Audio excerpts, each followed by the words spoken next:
오늘 하나님께서 우리에게 주시는 말씀은 전도서 3장 1절에서 11절까지 말씀입니다. 범사에 기한이 있고 천하만사가 다 때가 있나니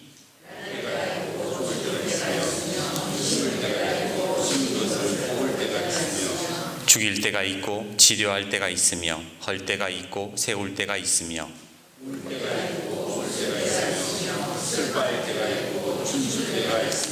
돌을 던져버릴 때가 있고 돌을 거둘 때가 있으며 안을 때가 있고 안는 일을 멀리 할 때가 있으며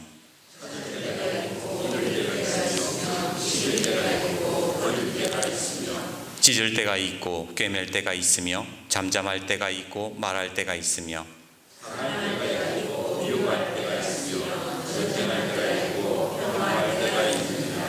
일하는 자가 그의 수고로 말미암아 무슨 이익이 있으랴.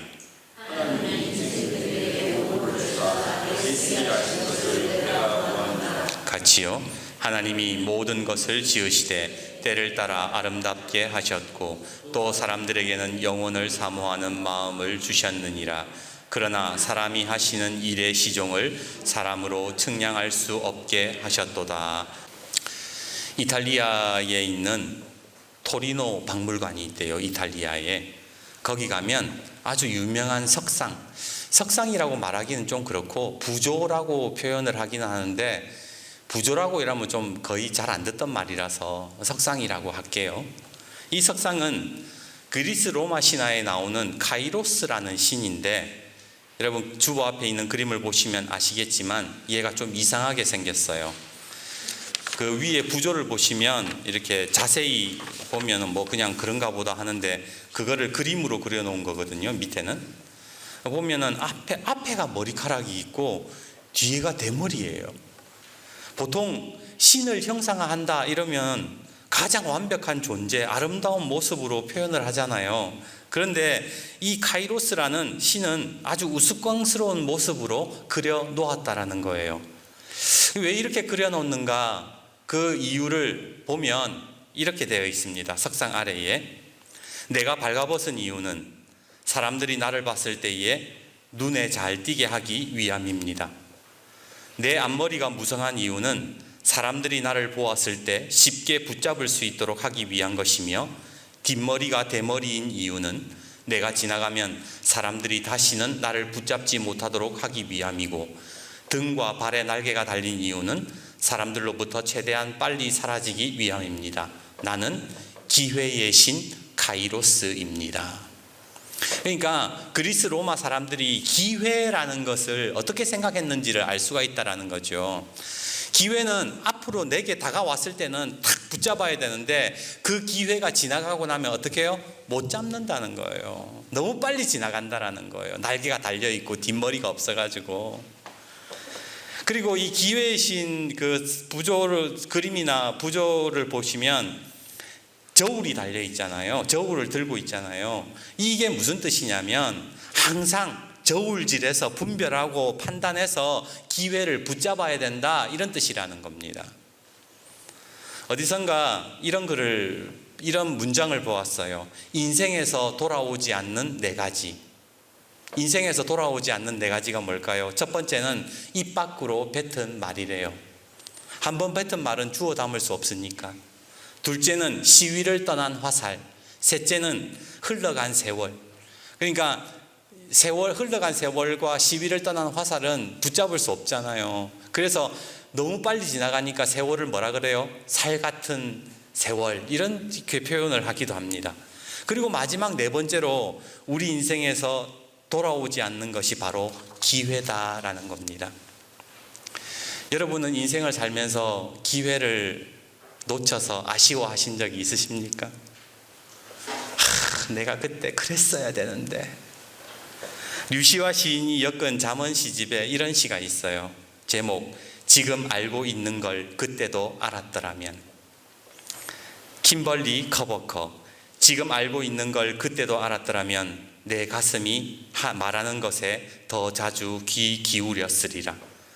더 즐겁게 살고 덜 고민했으리라. 금방 학교를 졸업하고 머지않아 직업을 가져야 한다는 것을 깨달았으리라. 아니, 그런 것들은 잊어버렸으리라. 다른 사람들이 나에 대해 말하는 것에 신경 쓰지 않았으리라. 그 대신 내가 가진 생명력과 단단한 피부를 더 가치 있게 여겼으리라. 사랑에 열중하고 그 결말에 대해서 덜 걱정했으리라. 설령 그것이 실패로 끝난다 해도 더 좋은 어떤 것이 기다리고 있었음을 믿었으리라. 나는 어린아이처럼 행동하는 걸 두려워하지 않았으리라. 더 많은 용기를 가졌으리라. 모든 사람에게서 좋은 면을 발견하고 그것들을 그들과 함께 나눴으리라. 지금 알고 있는 걸 그때도 알았더라면. 왠지 좀 공감이 되지 않습니까? 우리 또한 그때 내가 그런 선택을 하지 않았더라면, 그렇게 말할 때가, 내가 그렇게 말을 하지 않았더라면, 내가 좀 더 지혜로웠다면, 그렇게 아쉬워하고 우리가 후회를 하지 않습니까? 후회하는 이유가 뭐예요? 바로 그 기회를 내가 놓쳐버렸기 때문에 그런 겁니다. 제 어린 시절에 이런 일이 있었어요. 시험 날짜는 다가오는데 논다고 공부를 안 했어. 마음만 먹으면 하루 만에 다 할 수 있다고 생각해서 여유를 부렸어요. 좀 많이 어리해요, 제가.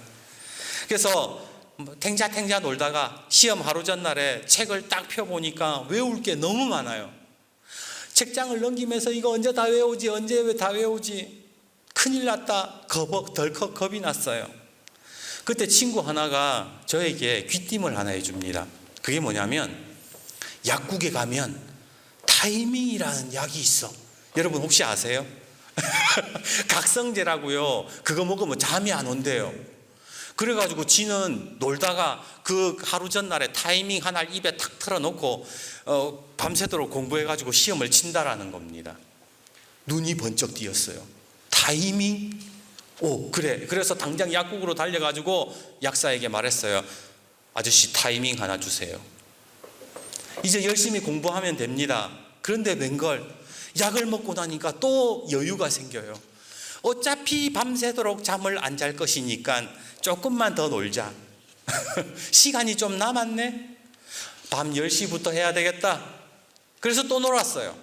독서실에서 친구들이랑 라면도 먹고 이야기도 하다가 잠이 들었습니다. 어떻게 됐는지는 굳이 얘기하지 않아도 아시겠지요. 어떤 사람들은 이렇게 말합니다.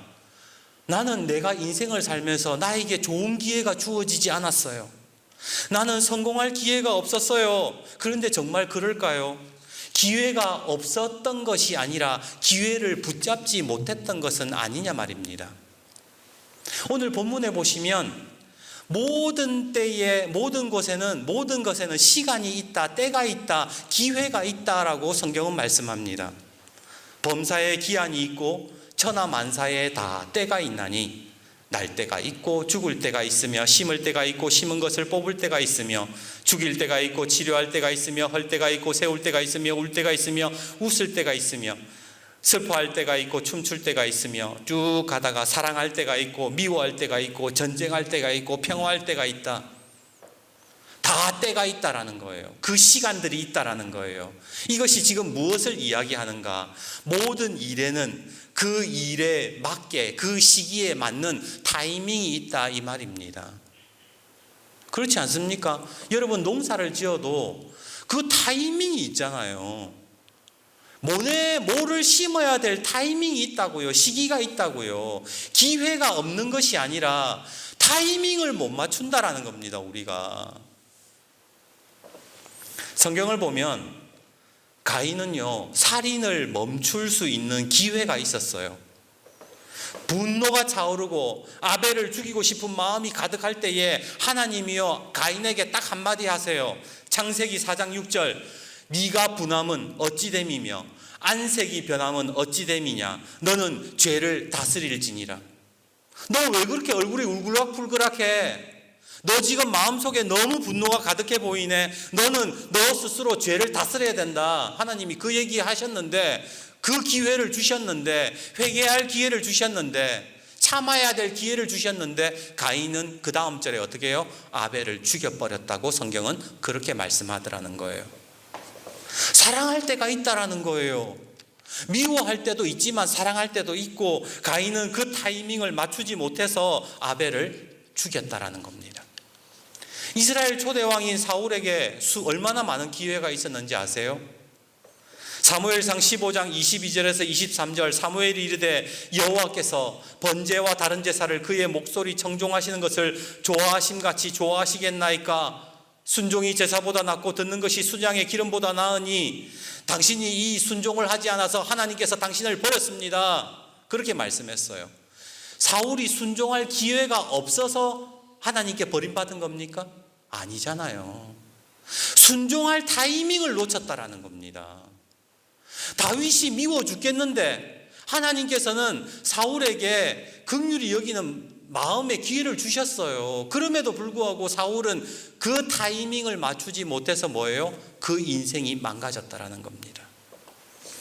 여러분이 잘 아는 가룟 유다도 마찬가지입니다. 요한복음 13장에 보면 예수님이 제자들에게 그러세요. 너희 중에 하나가 나를 팔 것이다. 제자들이 난리가 났죠. 저는 아니지요. 제가 예수님을 배신할 리는 없지. 그래서 그 사람이 도대체 누굽니까? 그러니까 예수님이 뭐라 그러느냐? 요한복음 13장 26절, 예수께서 대답하시되 내가 떡 한 조각을 떼어다가 떡 한 조각을 적셔다 주는 자가 그이니라 하시고 곧 그 한 조각을 적셔서 가룟 유다 시몬의 아들 유다에게 주셨다. 성경은 그렇게 말씀하시잖아요. 무슨 말이에요? 야, 내 떡 적셔주는 사람이 대신할 거야. 그래서 직접 보여주셨다니까요. 그러면 가룟 유다가 마음에 찔림이 있어가지고 아이고 예수님 죄송합니다. 실은 제가 예수님을 팔려고 했던 마음이 있었어요. 회개할 기회가 있었어요. 회개할 타이밍이 있었다고요. 근데 그 타이밍을 가룟 유다는 놓친 것이 아니라 무시했던 거예요. 그리고 그 결과는 어떻게 됩니까? 자살로 마무리가 되었습니다.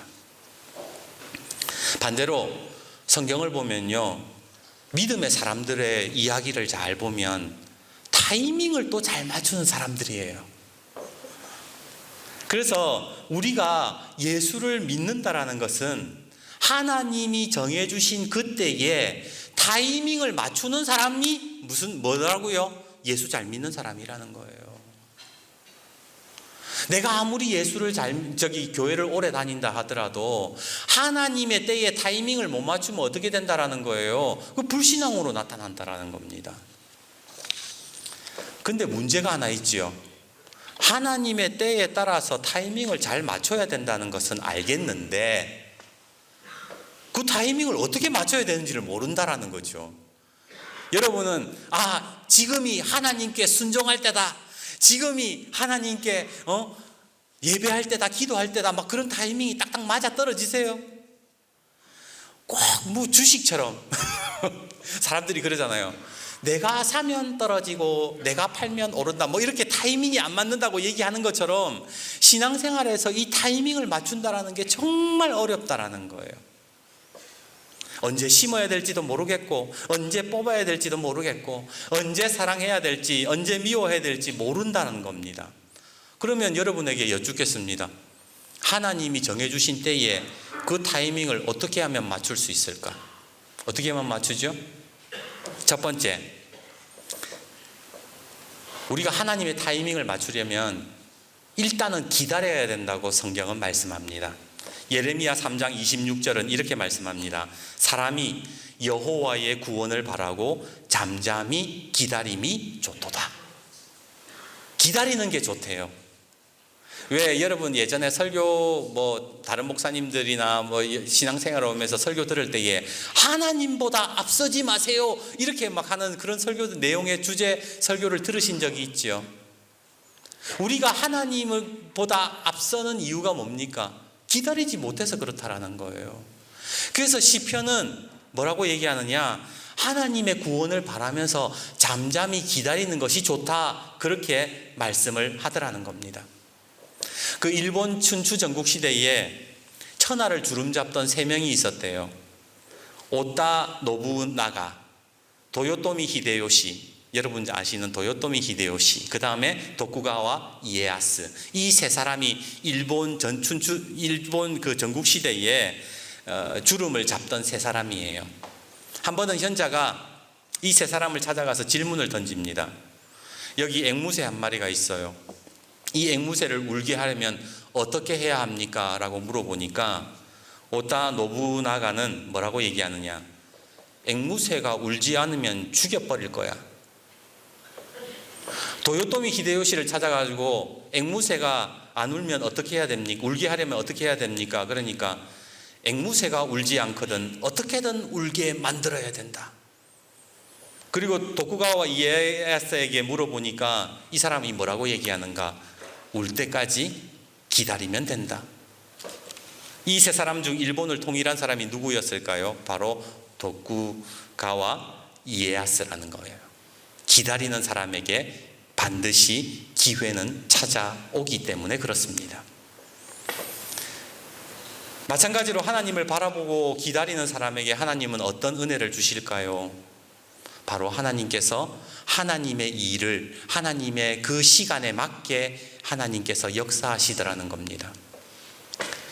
지금 뭔가 내가 되지 않고 마음대로 되지 않을 때에 우리가 해야 되는 것은요, 첫 번째 하나님을 기다려야 된다라는 거예요. 그 예가 바로 다윗이지요. 하나님이 다윗에게 기름을 부어줬어요. 너 왕이 될 거야. 근데 바로 왕이 안 되죠. 수십 년을 기다려야 됐습니다. 사울이 자기를 죽이려 하고 사람들에게 배신을 당했어요. 그럼에도 불구하고 다윗이 뭐예요? 하나님을 잠잠히 바라봤다라고 성경은 그렇게 말씀했고, 그 기다린 다윗 왕이 바로 이스라엘의 가장 위대한 성군이 되었습니다. 두 번째로 우리가 하나님의 타이밍을 맞추려면요, 불평하지 말아야 된다고 성경은 말씀합니다. 성경은 우리에게 불평하지 말아요. 시편 37편 7절은 이렇게 말씀합니다. 여호와 앞에서 잠잠하고 참고 기다리라. 자기 길이 형통하며 악한 꾀를 이루는 자 때문에 불평하지 말지어다. 일단 기다리면서 뭐 해라는 거예요? 불평하지 말라고 성경은 말씀하더라는 겁니다. 자, 사실 우리가 지금 이 세상을 살아갈 때에 못된 놈들이 얼마나 잘 살고 못된 것들이 더 형통하잖아요. 그거 보면 배알이 뒤틀릴 때가 많아요. 나는 예수 믿고 정직하게 살려고 하는데 왜 하나님은 나에게 잘 살 수 있는 기회를 안 주시는가? 왜 의인의 형통함을 주시지 않는가? 그렇게 막 억울하고 분할 때 있잖아요. 그럴 때에 불평하지 말라고 성경은 말씀합니다. 왜? 하나님은 우리가 말하는 대로 역사하시는 분이기 때문에 그렇다는 거예요. 민수기 14장 28절, 여호와의 말씀에 내 삶을 두고 맹세하노라. 내 말이 내 귀에 들린 대로 내가 너희에게 행할 것이다. 그러니까 하나님 믿는다 그러면서 맨날 불평하고 하나님 기다리면 뭐합니까? 기다리면서 불평만 계속 하다 보면 그것은 신앙의 모습이 아니라는 거예요. 그거는 하나님의 믿는 모습이 아니라는 거예요. 그래서 하나님을 기다리되 첫 번째로, 두 번째는 뭐예요? 불평하지 말라고 성경은 말씀하더라는 겁니다. 광야 생활을 했던 이스라엘 백성들이 그렇지 않습니까? 하나님의 말씀에 따라서 약속의 땅으로 계속 가고 있는 와중이지만 하루 종일 불평과 원망, 그것만 하다가 결국엔 어떻게 돼요? 약속의 땅에 못 들어가잖아요. 그러니까 우리가 기다리되 불평하지 말라는 거예요. 그리고 마지막 세 번째로 하나님의 타이밍을 맞추려면 은혜의 보좌로 나아가라고 성경은 말씀합니다. 히브리서 4장 16절입니다. 그러므로 우리는 긍휼하심을 받고 때를 따라 돕는 은혜를 얻기 위하여 은혜의 보좌 앞에 담대히 나아갈 것이니라. 무슨 말이에요? 은혜의 보좌로 하나님의 보좌로 나아가면 하나님의 긍휼하심도 받고 때에 따라 돕는 은혜를 얻는다는 거잖아요. 예수님이요, 요한복음 14장에 제자들에게 그러세요. 내가 보혜사 곧 아버지께서 내 이름으로 보내실 성령, 그가 너희에게 모든 것을 가르치시고 내가 너희에게 말한 모든 것을 생각나게 하리라. 성령님이 너희를 도와주실 거야 라고 말씀하셨어요. 은혜의 보좌로 나아간 사람이 어떤 사람이에요? 바로 성령님으로부터 보호하심을 받고 가르침을 받고 말씀이 생각나는 사람이더라는 거예요. 그래서 사도행전을 보면 제자들하고 바울이 그렇잖아요.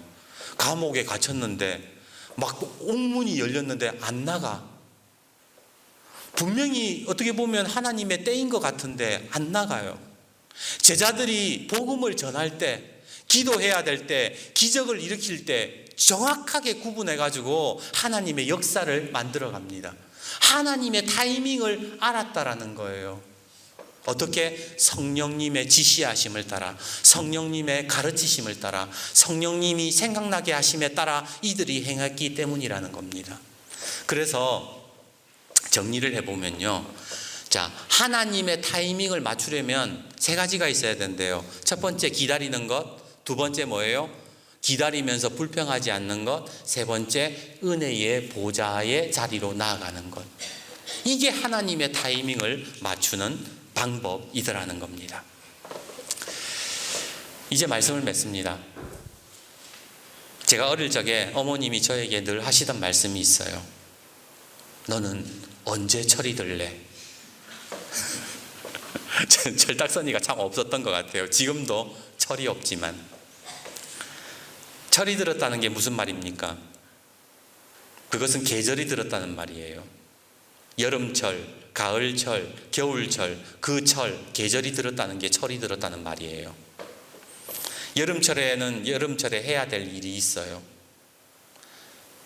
5월 달에 해야 되는 일은 고추도 심어야 되고 또 모내기도 해야 되는 것처럼 해야 될 일이 그 계절에 맞게 행동하는 게 철이 들었다라는 겁니다.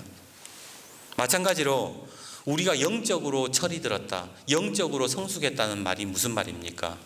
그리스도의 계절에 맞게, 하나님이 정하신 때에 맞게 행동하는 거, 그게 영적으로 청드는 거고 그게 성숙한 거라고요. 그래서 전도서에서 말하는 게 뭐예요? 사랑할 때에 사랑해야 되는 거예요. 미워할 때는 미워해야 된다니까요. 전쟁해야 될 때는 전쟁해야 되고 평화해야 될 때는 평화해야 되는 거, 그 계절, 그 철에 따라서 맞추어 살아가는 사람, 그게 영적으로 성숙한 사람이라는 겁니다. 그게 예수 잘 믿는 거라는 거예요. 그리고 그 계절에 맞게 살아가기 위해서 우리가 해야 되는 세 가지가 뭐냐? 기다리고 불평하지 않고 은혜의 보좌 앞으로 나아가는 것. 이게 바로 우리가 신앙생활을 하면서 해야 되는 거라는 거예요. 때를 아는 사람은 영적으로 철이 든 사람입니다. 저는 우리가 신앙생활을 하면서 철이 점점 들어갔으면 좋겠습니다. 교회 10년 다니고 신앙생활 20년 했는데 영적으로 여전히 철딱서니가 없어. 하나님 아버지가 안타까워 하시겠지요. 그러기에 오늘 철이 든 신앙인으로 살려면 잠잠히 하나님을 바라보고 기다릴 수 있어야 하고 불평하지 말고 하나님의 은혜를 구해야 하는 것입니다. 11절 말씀을 보십시오. 하나님이 모든 것을 지으시되 때를 따라 아름답게 하셨고 또 사람들에게는 영혼을 사모하는 마음을 주셨느니라. 그러나 하나님이 하시는 모든 일의 시종을 사람으로 측량할 수 없게 하셨도다. 하나님은 그 때를 따라 모든 것을 아름답게 하셨대요. 그러면 우리가 아름다운 신앙생활을 하려면 어떻게 돼요? 어떻게 해야 돼요? 때를 따라서 그 타이밍을 맞추면 아름답게 되는 거예요. 용서해야 될 때 용서해야 할 수 있어야 돼요. 사랑해야 될 때 사랑해야 돼요. 순종해야 할 때 순종해야 하는 겁니다. 그게 아름다운 모습이에요. 이사야 55장 6절은 이렇게 말씀합니다. 너희는 여호와를 만날 만한 때에 찾으라. 타이밍 잘 맞추라는 거예요. 가까이 계실 때에 그를 부르라. 타이밍 잘 맞춰서 기도해라는 거예요. 그러기에 오늘 영혼을 사모하는 마음으로 하나님의 타이밍을 맞추어 가시는 아름다운 예배자가 되기를 주님의 이름으로 축복합니다.